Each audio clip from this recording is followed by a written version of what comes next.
વડોદરાના વાઘોડિયા તાલુકામાં પુરવઠા વિભાગના નાયબ મામલતદાર વિરુદ્ધ વાઘોડિયા વકીલ મંડળે સેવા સદન ખાતે મામલતદારને આવેદનપત્ર આપી રજૂઆત કરી હતી। વાઘોડિયા વકીલ મંડળના સભ્ય એડવોકેટ કામિની જી ટેલર તથા એડવોકેટ સુષ્માબેન જે વસાવા પોતાના અસીલની કામગીરી માટે મામલતદાર કચેરી વાઘોડિયા પુરવઠા વિભાગમાં તારીખ 1 જાન્યુઆરી 2024ને સોમવારને આશરે 12 વાગ્યાના સુમારે રેશન કાર્ડની કામગીરી માટે ગયેલા હતા।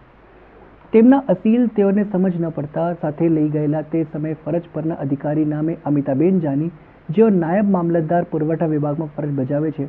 તેઓએ ઉદ્ધતાઈપૂર્વક પોતાની અસીલની સામે વકીલ કામિની જે ટેલરના સાથે અભદ્ર વ્યવહાર કર્યો હતો અને અભદ્ર ભાષાનો ઉપયોગ કરતા વકીલ મંડળના સભ્યની માનહાનિ કરી હતી તથા અન્ય કેટલાક વકીલ સાથે આવો જ અભદ્ર વ્યવહાર કરી વકીલોની માનહાનિ કરતા આવ્યા છે, જેથી તેઓએ વકીલ મંડળને જાણ કરતા આજે આવેદનપત્ર આપવામાં આવ્યું હતું અને વકીલોની સાથે જ આવી રીતે અધિકારીઓ વર્તન કરશે તો દેશના સામાન્ય નાગરિકનું શું, જેથી વકીલનું અપમાન એ દેશના ન્યાયતંત્રનું અપમાન છે। આ આવેદનપત્ર આપી મામલતદાર અને ઉચ્ચ અધિકારીઓએ વિનંતી કરી હતી કે તેમની ઓથા હેઠળ જે પણ અધિકારી છે તેઓએ વકીલ સાથે તેમજ પ્રજા સાથે સારી રીતે વર્તન કરે તેમજ તેઓ વ્યાજબી જવાબ આપે તેવી વકીલ મંડળની માંગ છે અને નાયબ પુરવઠા મામલતદાર અમિતાબેન જાનીએ અભદ્ર વર્તન કર્યું છે, તેઓ વિરુદ્ધમાં કડક પગલાં લેવામાં આવે તેમ વાઘોડિયા વકીલોની માંગ છે। ફરી કોઈપણ અધિકારી જો જનતા સાથે અભદ્ર વ્યવહાર ન થાય તેવી વકીલ મંડળે માંગણી કરી હતી। આવેદનપત્ર એ બાબતનું છે કે આજરોજ વાઘોડિયા વકીલ મંડળના સભ્ય ટેલરબેન તથા સુષ્માબેન આ બંને પોતાના અસીલ સાથે મામલતદાર કચેરી પુરવઠા મુકામે કામ માટે આવેલા। તે સમયે પુરવઠાના જે મેડમ છે,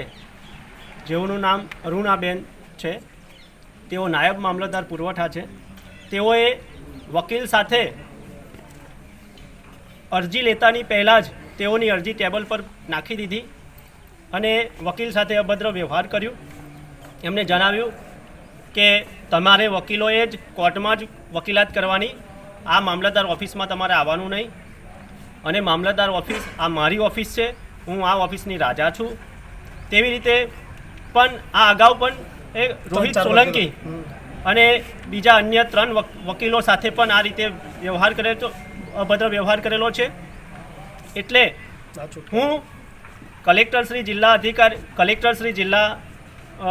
વડોદરા જિલ્લાને પણ આવેદનપત્ર આપવા માગું છું, તેઓને રજૂઆત કરવા માગું છું અને ગુજરાત સરકારને પણ હું રજૂઆત કરવા માગું છું કે વકીલ એવી વ્યક્તિ છે કે જે પ્રથમ નાગરિક છે। વકીલ એ પ્રજાનો સાચો મિત્ર છે અને કોઈ પણ પ્રજાનો કોઈ પણ અધિકૃત વ્યક્તિ કે કોઈ પણ વ્યક્તિ આવે તો એ વકીલ એને સલાહ સૂચન આપી શકે છે।